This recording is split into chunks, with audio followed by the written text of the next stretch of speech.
Chapter 5, Putting It All Together. This is the concluding chapter in the first book.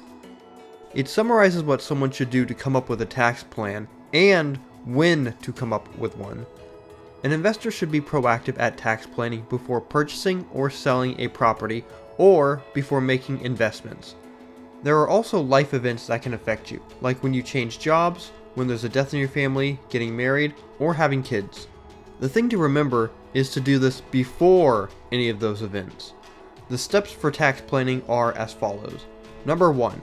Know what your financial situation is like today. Number 2. Get together with a professional tax advisor to go over strategies to save money. Number 3. Get a plan in place that you feel comfortable with from your visit with the tax professional. Number 4.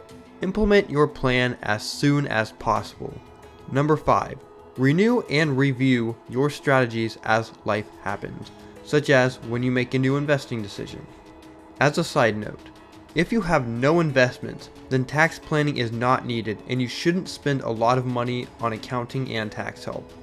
The remaining tax information will come from Volume 2 of the Tax Strategies book and will continue until all the chapters are covered. Intro. The tax code is very long, around 2,600 pages, and it changes frequently.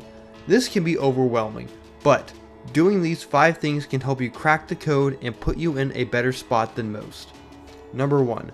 Don't be afraid of the length of the tax code. Depending on what you invest in, some things won't even apply to you. Tax specialists also usually focus on a specific area of the code, so find someone who fits your investing criteria. Number 2. Know the basics of certain laws that are applicable to you. This doesn't mean becoming an expert. Just know enough to know what is needed in your plan. Number 3.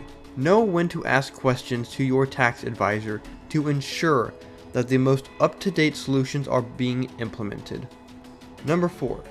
Plan ahead of tax month by keeping neat records and receipts to ensure your bookkeeping is up to date. Number 5. Make tax savings a part of your life.